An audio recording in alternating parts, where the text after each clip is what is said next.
Today we're making creamy chicken and mushroom crepe pie.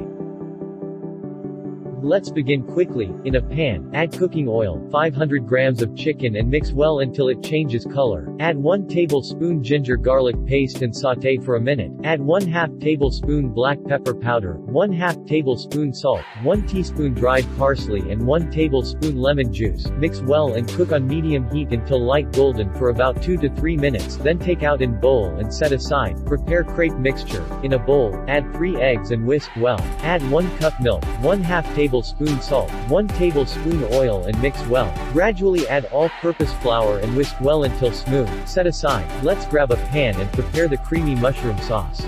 In the same wok, add 2 tablespoons butter, cooking oil and let it melt. Add 1 diced onion and sauté for a minute. Add 1 cup mushrooms, mix well and cook for 2 to 3 minutes. Add 1 cup all-purpose flour and mix well for a minute. Add 1 cup stock then mix well and cook for a minute. Now add in 200 megaliters all-purpose cream. Mix well and cook for 2 minutes. Lastly add 1/2 tablespoon red chili crushed, 1/2 tablespoon salt, 1/2 tablespoon black pepper, garlic powder, 1/2 tablespoon dried thyme and dried parsley. Mix well and set aside. Grease 9" frying pan with cooking oil. Add 1/3 cup of prepared batter. Spread evenly and cook on low flame from both sides until light golden. Place crepe on a clean working surface. Add prepared chicken, prepared creamy mushroom sauce, fresh coriander and fold the crepes into a roll. Place stuffed crepe rolls in a baking dish. Add cheddar cheese, mozzarella cheese, red chili crushed and dried parsley. Bake in preheated oven at 180 Celsius for maximum 10 minutes until cheese melts.